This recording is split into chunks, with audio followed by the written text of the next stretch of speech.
Halo, jumpa lagi dengan Hadi Ngemsi. Tentunya channel yang buat kita semua semakin percaya diri, semakin maju, dan tentunya menjadi inspirasi bagi setiap orang. Dan hari ini kita membahas sebuah tema yang tidak asing buat setiap anak-anak muda yang lagi galau ketika sudah masuk kerja, tapi menghadapi yang namanya 3 bulan masa percobaan atau probation. Tentunya hal ini nggak mudah dihadapi oleh setiap karyawan yang baru saja mulai bekerja, beradaptasi dari sejak zaman kuliah, lalu masuk ke dalam dunia kerja. 3 bulan mau ngapain? Emangnya kita harus langsung menjadi expert di suatu bidang? Oh, tentu saja ada tips dan trik yang dapat kita pelajari tentunya bersama dengan Hadi Ngemsi. Namun sebelumnya, mari kita ikuti yang berikut.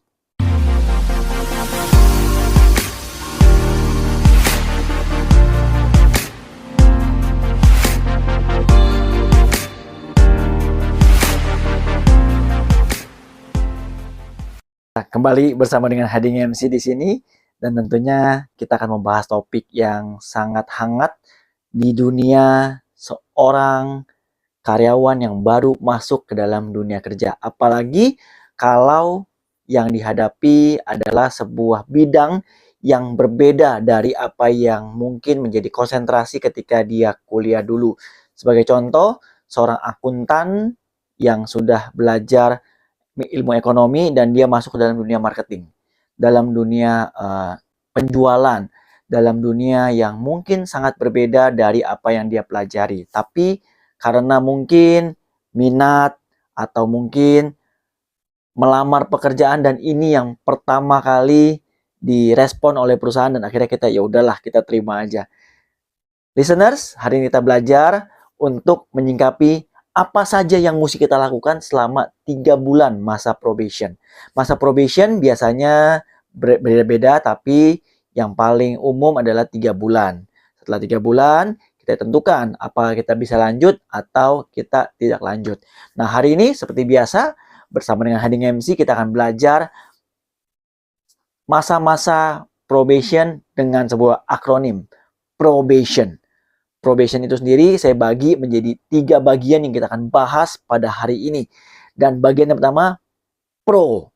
Kalau kita menjadi seorang karyawan yang baru saja bekerja, tentunya di lingkungan yang baru, kita nggak kenal banyak orang, kita juga nggak tahu bagaimana behavior dari perusahaan itu, karena mungkin ini hari pertama kita bekerja, atau kita sudah seminggu bekerja, tapi rasanya kita masih asing. Bahkan orang lain yang sudah bekerja lama dalam tim atau dalam sebuah organisasi itu sendiri melihat kita, ini siapa? Mereka nggak kenal. Maka dari itu kita belajar yang pertama, pro. Pro itu adalah proaktif. Tidak mudah, listeners, karena proaktif ini seringkali disalahartikan oleh setiap karyawan tetap atau existing yang bekerja. Ih, anak baru ini annoying banget sih, mengganggu banget sih. Nah, listeners, kita belajar sebuah seni yang namanya proaktif. Proaktif jangan sampai membuat sebuah langkah-langkah di mana semua orang merasa terganggu dengan kehadiran kita. Proaktif sendiri adalah bagaimana kita mencari tahu, bagaimana kita menggali informasi dengan baik, supaya setiap ilmu, setiap bidang tugas kewajiban yang perlu kita lakukan di masa yang akan datang, itu kita dapat lakukan mulai dari sekarang. Oleh sebab itu, listeners, banyak orang ketika bekerja itu sibuk. Entah dia benar-benar sibuk, atau dia sok sibuk, atau dia memang mencari kesibukan. Kita tidak bahas itu sekarang, tapi yang jelas setiap orang yang sudah masuk ke kantor, sudah duduk di meja kerja, dia akan sibuk. Entah apa yang dia lakukan. Oleh sebab itu, kalau kita diam di bilik atau di meja kita sendiri, menunggu orang lain datang ke kita, dan dia bertanya, hey Hadi mau belajar apa? Apa yang kamu nggak ngerti? Mungkin ada, tapi orang itu 1 dari 10 orang. 1 dari 10 orang itu pun dia punya waktu kerja 8 jam, dia mungkin hanya bisa menyempatkan waktu untuk bersama dengan kita maksimal 30 menit. Nggak lama. Oleh sebab itu kita perlu yang namanya proaktif. Proaktif itu adalah kita melihat situasi di mana siapa yang bisa kita tanyakan. Nah, di dalam perusahaan yang baik, biasanya perusahaan menyediakan namanya buddy. Buddy itu seperti friend kita. Adalah orang yang menemani kita untuk diberi tanggung jawab memperkenalkan budaya sebuah kantor, budaya sebuah lingkungan pekerjaan, knowledge tertentu, bidang-bidang pekerjaan yang mesti kita lakukan dan kita selesaikan. Nah, itu semua dilakukan oleh yang namanya buddy. Nah, buddy ini harus kita pepet terus, listeners. Pepet artinya apa? Pepet itu artinya kita mendekati dia, bertanya dalam-dalamnya, sehingga setiap elemen-elemen atau setiap istilah-istilah atau setiap pengertian-pengertian atau setiap ketentuan-ketentuan yang kita nggak pahami, kita tanyakan ke dia supaya dia jelaskan dengan baik. Kalau dia nggak bisa jelaskan, kita proaktif, kita tanya, Kak atau Bapak, Ibu, siapa yang bisa saya tanyakan? Siapa yang bisa saya gali informasinya? Nah, sebagai buddy yang baik, biasanya buddy ini akan merefer ke orang yang tepat. Misalkan, sebagai contoh, kalau kita kerja di sebuah multimedia, kita nggak ngerti alat ini pakainya bagaimana, kita nggak ngerti. Kita tanya sama buddy kita, Kak, ini cara pakai alat ini seperti apa?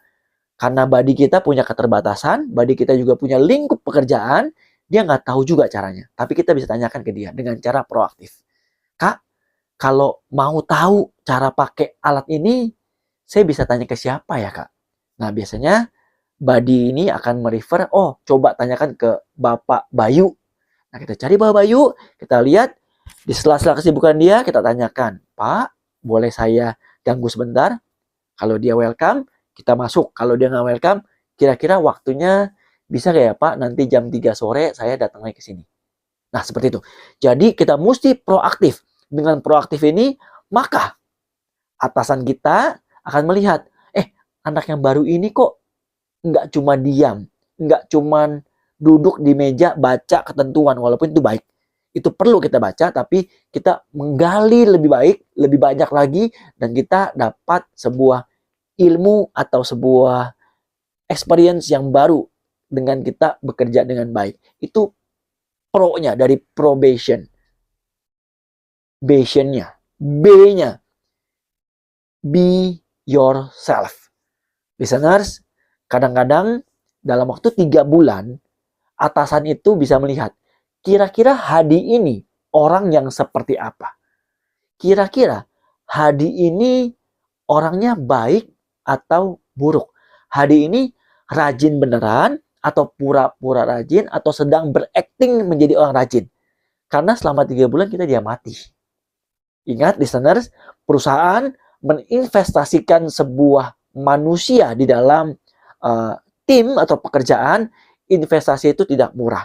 Oleh sebab itu, perusahaan yang baik, seorang leader yang baik, dia akan melihat selama 3 bulan ini, apakah seorang karyawan ini benar-benar bisa membantu pekerjaan atau menjadi tim yang baik untuk bersama-sama kita maju.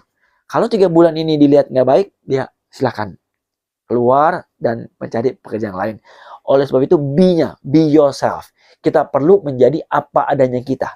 Apa adanya kita, tentunya kita tidak mentoleransi sebuah ketidakbaikan. Misalkan, saya apa adanya, saya nggak suka bangun pagi, ya saya terlambat aja. Kan di YouTube Hadi MC bilang, ya udah, be yourself. Bangunnya siang, datang siang, kita juga malas-malasan karena myself ya seperti itu. Nah, oleh sebab itu, bersama dengan Hadi MC kita belajar. Menjadi be yourself adalah be yourself-nya yang diinginkan oleh orang lain. Kita belajar menjadi pribadi yang disiplin, menjadi orang yang mau tekun bekerja, nggak pilih-pilih pekerjaan, kita menjadi be yourself. Dengan kita menjadi be yourself, kita bisa menampilkan diri kita yang pada hari ini kita baru bekerja 1 bulan. Hari ini juga dan hari-hari ke depan kita akan sama seperti itu, konsisten. Oleh sebab itu, listener, ketika kita sudah proaktif, orang melihat karakter kita seperti apa. Orang melihat integritas kita seperti apa. Orang melihat juga bagaimana pemahaman kita terhadap sebuah pengertian-pengertian, sebuah aturan-aturan yang boleh, yang tidak boleh, yang seperti apa kita bisa jalankan. Itu be yourself. Jadi kita sudah belajar proaktif. Kalau udah proaktif, be yourself. Kita sudah menjadi pribadi kita apa adanya. Kita mesti melihat bahwa tim kita secara keseluruhan akan juga melihat kita. Kita pun melihat tim kita ini seperti apa kalau kita masih mau bekerja setelah lulus dari probation. B-nya udah, sion-nya adalah action. Listeners, nggak mudah kita menjadi orang yang konsisten. Nggak mudah kita menjadi orang yang proaktif. Nggak mudah kita menjadi orang yang be yourself. Lebih nggak mudah lagi kita action. Karena setiap ilmu yang sudah kita serap, kita udah belajar dari, tadi contohnya Bapak Bayu untuk mengoperasikan alat ini. Kita sudah belajar dari Bapak A, Ibu B, dan lain sebagainya. Sekarang, kalau kita sudah belajar, otak kita sudah penuhi dengan begitu banyak knowledge. Kita perlu tangan kita bekerja. Tangan kita action. Apa yang masuk, kalau enggak ada perbuatan, apa yang kita pahami, tapi kalau enggak kita do something, maka listeners, atasan kita, rekan-rekan sejawat atau pekerja yang rekan-rekan kerja kita nggak melihat. Ini orang cuma omong doang. Nah listeners, yuk kita sama-sama action. Dalam hal action, tentunya ada action yang tentunya bisa membuat kita makin maju, atau action yang membuat kita justru makin jadi takut. Contoh, ketika kita udah tahu operate alat ini dari Pak Bayu, oh berarti pertama mesti colok dulu ke stop kontak, lalu nyalakan. Kalau udah nyalakan nggak boleh langsung kita utak-atik pengaturan setting dan sebagainya. Kita tahu. Nah, action kita mesti lakukan ketika sudah ada Pak Bayu yang membantu kita. Sekarang kita mau coba sendiri. Ketika kita coba, tentunya untuk percobaan pertama, 80% dari apa yang saya lihat setiap orang yang melakukan pekerjaan pertama kali pasti ada salah dan ada miss. Nggak semua langsung bisa 100% langsung perfect, nggak. Oleh sebab itu, action yang kita butuhkan adalah action yang maju. Walaupun salah, kita menyadari kesalahan kita maju. Kita mau berubah, kita mau mencoba yang terbaik. Nah, itu action yang mau maju. Tapi action yang membuat kita terpuruk adalah ketika kita salah. Kita menjadi malu diri, kita nggak mau maju, kita akhirnya makin terpuruk. Oleh sebab itu, listeners, saatnya probation, yuk kita lakukan yang terbaik melalui 3 bulan kita bersama dengan perusahaan baru ini.